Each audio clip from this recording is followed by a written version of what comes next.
Please, ladies and gentlemen, give it up for Andrea! Yeah, thanks Gareth. I haven't been slutting around, no. Gareth took my comedy virginity year last month, and I've got a bit of Stockholm syndrome at the moment, so I can't go anywhere else. So let me tell you a little bit about myself. I am single, I know.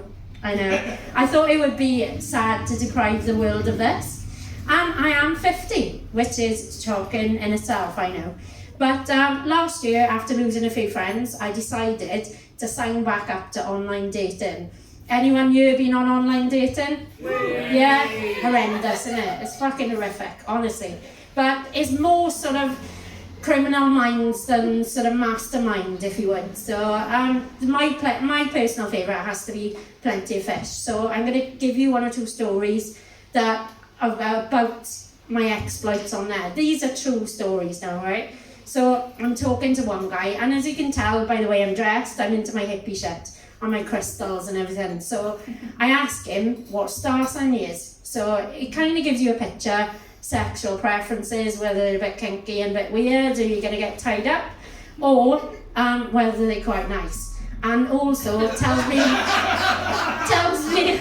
it depends on the day as well. So also tells me sort of what kind of personality they got. So I'm talking to this guy, starts off quite normal, asked him what star sign he is, comes back with Gemini. Now bear in mind, most of the serial killers listed on a Facebook meme were Gemini. So you can get murdered in a slightly kinky way, or you can sort of get the nice version. So I don't know, depending on the day, which one I'm hoping for, but we'll go with that one. So I said to him, oh, that's fine. So the second sentence he comes in with is, do you enjoy fisting?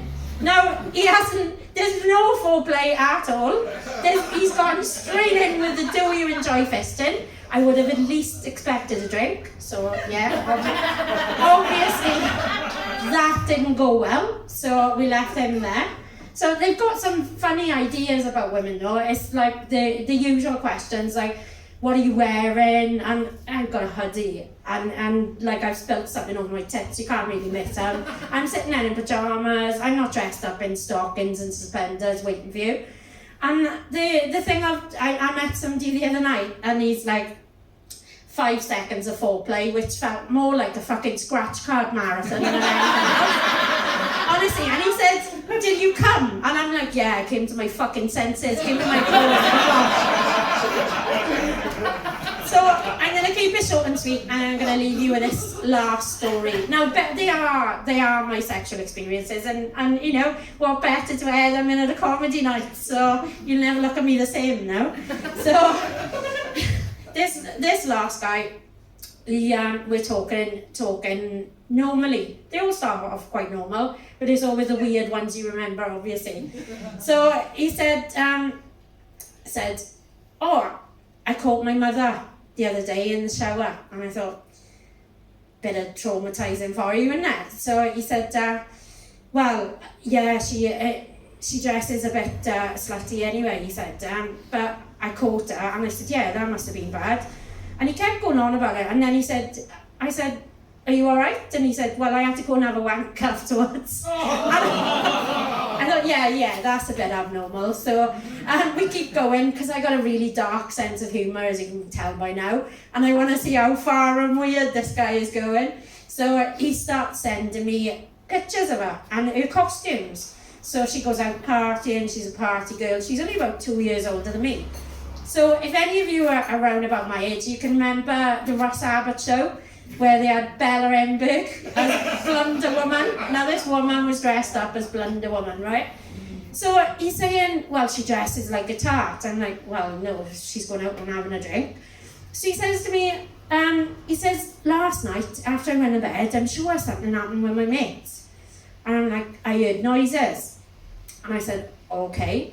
And he said, I'm sure something happened. She was partying, she was drinking around them. And I said, okay, well, me being me, I ran with her. And I said, well, how many of them were there? And he said, about 3 or 4. He said, well, what would you call her? I said, well, I don't know, were they fit? And he said, yeah, well, what would you call her? I said, personally, I call her a lucky bitch. So that's me done. Thank you very much. Ladies and gentlemen, please give it up for Andrea Woollard! What a whistle. First whistle of the night. Yeah. Keep that applause going, please.